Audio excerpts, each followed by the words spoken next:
Good morning, Ragers. How are you? Woo! These men in my life, man, they're so weak. They're so weak.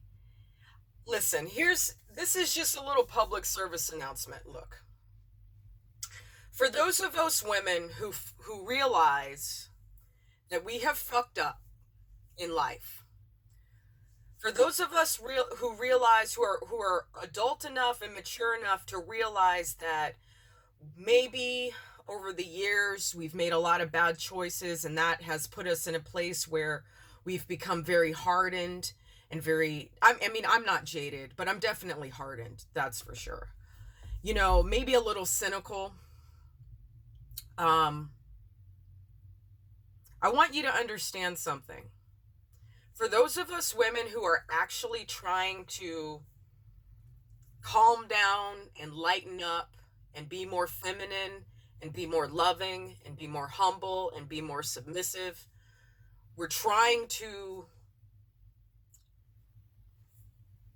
embrace the feminine side of ourselves that has been stolen from us either through trauma or abuse or just through bad life choices or peer pressure.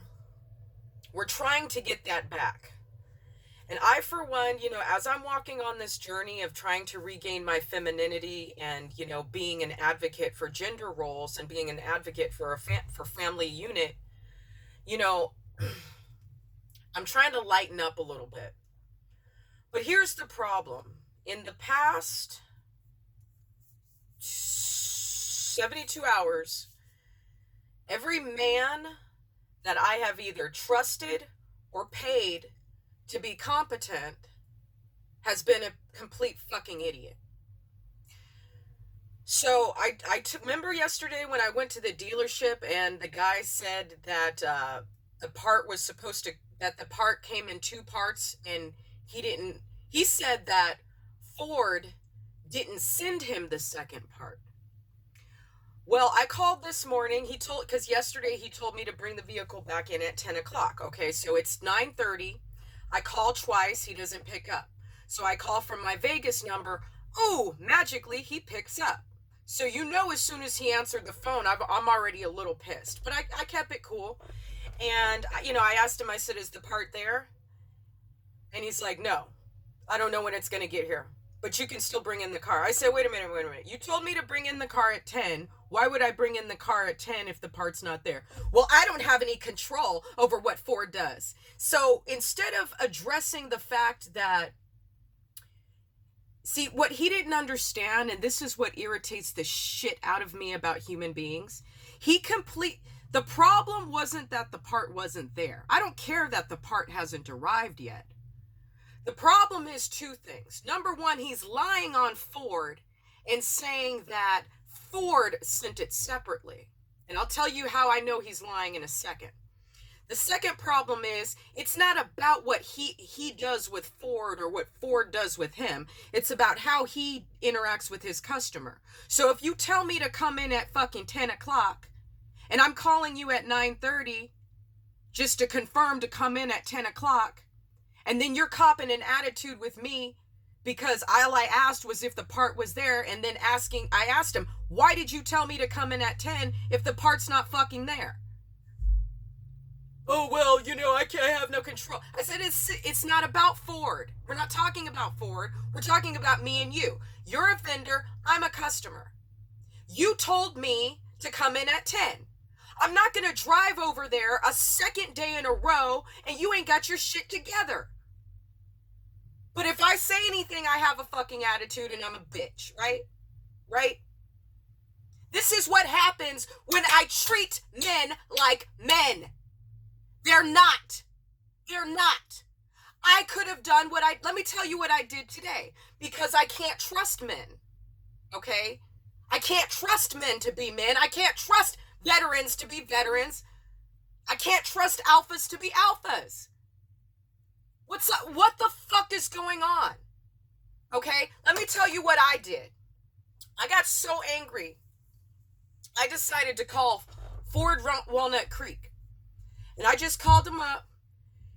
And Little did I know, speaking with the official Ford parts department, that the vendor, the collision guy, he knew that the mirror comes sent separately in two pieces, and he knew he was supposed to order two pieces.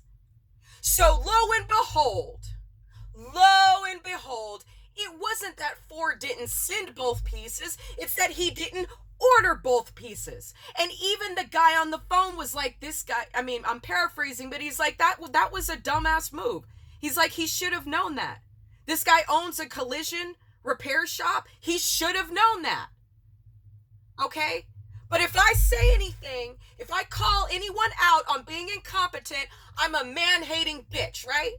I have an attitude. I'm negative. I could have done this myself a week ago. I could have called Ford a week ago and been done with it. So listen, this is the point that I'm trying to make, okay? I love dick. I love everything about manhood. I love the way men are strong. I love the way men are logical. I love the way men work hard. I want to commit the rest of my life to raising strong men and supporting strong men. There's a reason I'm like obsessed with the Proud Boys and the Boogie Boys. There's a reason for that. It's because when men can be men and live in alignment with who they're supposed to be, then we women can just calm down and relax and not be mad all the time. All right? The problem is that as I go on this feminine journey, the more I calm down, shut my mouth, withdraw, be submissive, and be respectful, the more they fuck me over. The problem for you, and I'm just going to be real straight about this, the problem for you men in California, whether I know you sexually, professionally, emotionally, friendship, whatever, the problem is that you don't understand who my father was. You don't understand who my grandfather was. And you don't understand who my great-grandfather was. I come from a military and police family. I also come from a criminal family, okay? So even my father, even my dad, like, he kind of raised me as a tomboy, okay? So a lot of my femininity, like, A, I never learned it, but B, I also never had anyone to support me or show me, because my mother's wasn't a feminine woman either, okay? So my father is and was so smart. My dad could fix anything in the house, anything on a car, anything electronics, anything, computers. My dad could fix anything. And my dad's a librarian, so he reads. He knows how to read, and he taught me how to read. Okay? And he's European, so he has more of an open mind about things in life. Okay? Everyone that I deal with is kind of held to that standard. And my dad is by no means like a powerful, dynamic, overachieving guy. He's not. He's actually quite mediocre. But my dad is smart. So when I'm out here fucking dealing with dumbass men, it makes it impossible for me to give them respect. Impossible. I am trying so hard to be a good woman. I'm trying so hard to not be a tomboy anymore. But these motherfuckers from every race, motherfuckers that have served in Afghanistan but can't answer a fucking email, served in Iraq but don't know how to log into a cPanel, get butthurt if you tell them anything. I don't fucking get it. I need, please, listen, write me an email. Where the smart men at? Okay, I need smart men in my life because I can't deal with this no more.